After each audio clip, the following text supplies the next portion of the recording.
Assalamualaikum warahmatullahi wabarakatuh. Kali ini saya kedatangan motor Honda Scoopy ya. Ini permasalahannya Honda Scoopy ini bagian full pump tidak nyala ya, tidak mendengung.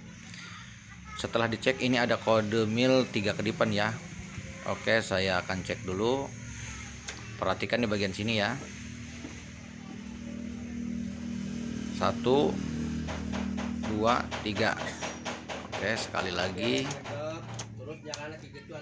Perhatikan 1 2 3. Nah, ini 3 kedipan ya, 1 panjang 2 pendek. Oke, saya akan bongkar dulu ya bagian joknya. Oke, setelah dibongkar joknya sama box filternya ya, box filternya nih ya harus dibuka juga karena ngalangin ya. Biasanya ini penyakitnya di sini di bagian soket injection, kabelnya ya ada yang terputus sama bagian pusher. Saya akan cek di bagian soket injeknya dulu ya menggunakan ampermeter.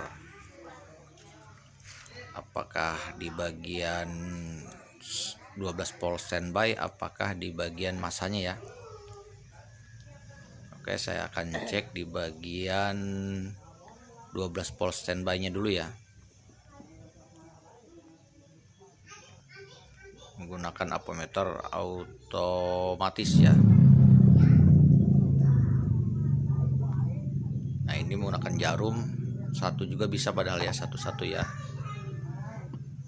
jangan dua-dua jarumnya karena ini tutorial ya buat kalian.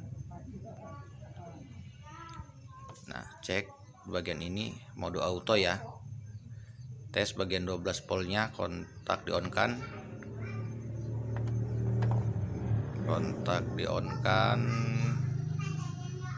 Nah, ini ada pergerakan ya, berarti ada jalur setrum tidak terputus ya di bagian kabel warna hitam. Sekarang saya akan cek di bagian kabel warna merah masa dari ECU ya. Nah, ini di starter dulu ya. Nah, ini tidak ada pergerakan. Nah, berarti ini di bagian warna merah ini yang jalur ke ECU ini putus. Nah, oke, saya akan matikan dulu. Nah, di bagian sini biasanya nih lekukan seperti ini di sini ya.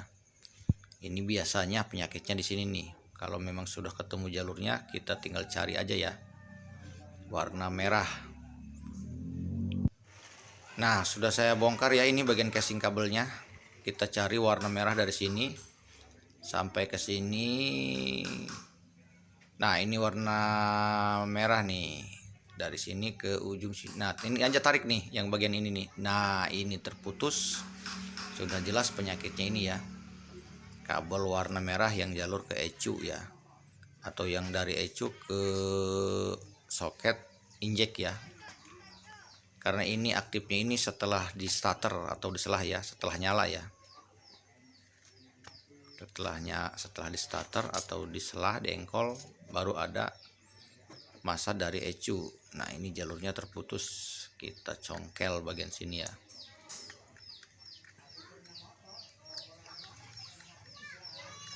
Nah, ini bagian penguncinya ya, di congkel aja, diputus karena ini susah ya, nanti juga kita rapihkan kembali. Kalau kita servis motor ya, di kode milnya itu ada kedipan, ini cukup mudah ya. Misalkan seperti ini ya, 1 panjang 2 pendek, itu berarti bisa diartikan dari kabel pulser atau kabel yang menuju ke soket injection ya. Yang susah itu kedipan tidak ada ya, motor mogok. Nah, itu kita ditantang harus teliti ya, apa permasalahannya kita cari satu persatu ya. Kalau ada kedipan di kode mil itu cukup mudah membacanya, jadi kita langsung ke tujuannya aja. Nah, ini seperti ini ya, ini bagian kabel yang menuju ke injection dari ECU, tidak bisa memberikan sinyal masa ke injek ya. Nah, ini saya akan jumper terlebih dahulu ya.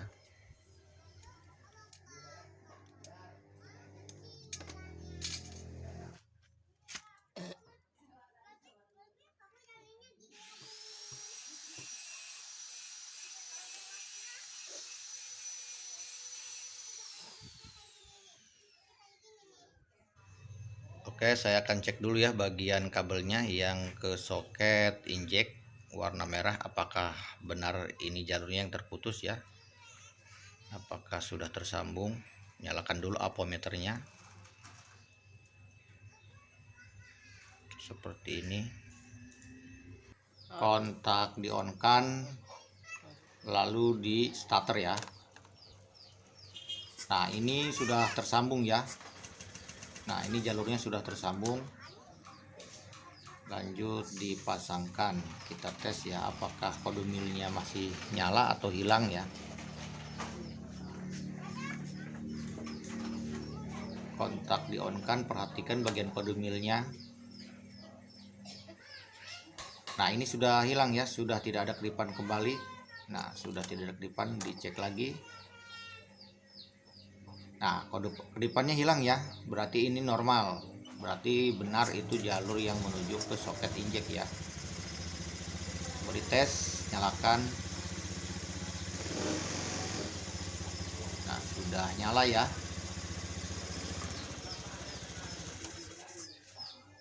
Oke, nyalakan kembali.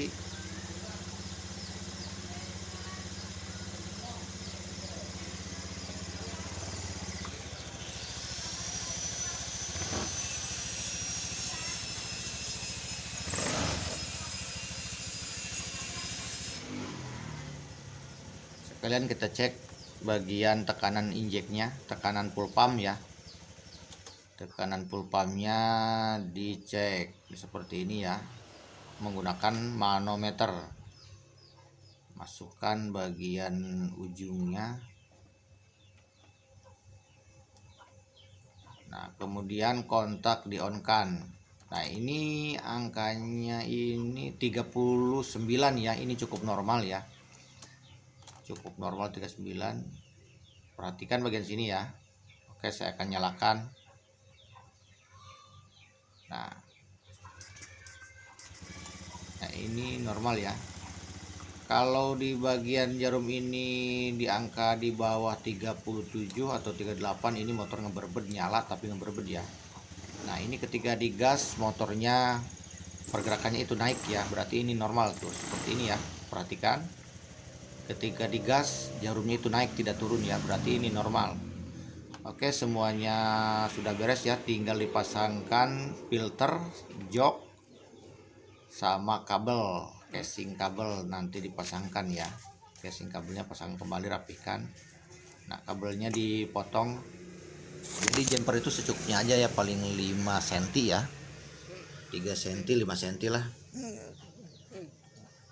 menggunakan solasi ya. Kalau memang ada sordelan lebih bagus itu menggunakan sordelan, tapi kalau nggak menggunakan sordelan disambung seperti ini ya, diwajibkan menggunakan tang, ditekan, diputer ya, supaya lebih padat sambungannya ya. Ketika aktif motor atau kabel itu tidak terjadi adanya panas ya ke kabel. Biasanya kalau sambungan kendor itu panas ke kabel ya. Nah, ini harus benar-benar padat ya sambungan itu.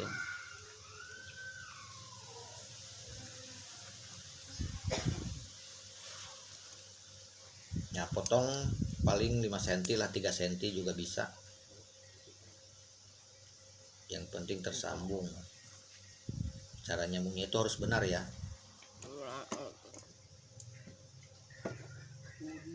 Nah menggunakan tang seperti ini ya, harus padat ya, sambungannya harus benar-benar padat,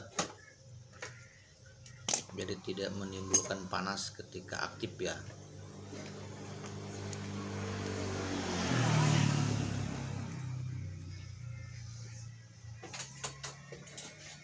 Sabuk segala naon ini dong. Yang sirup pentingnya. Hirup.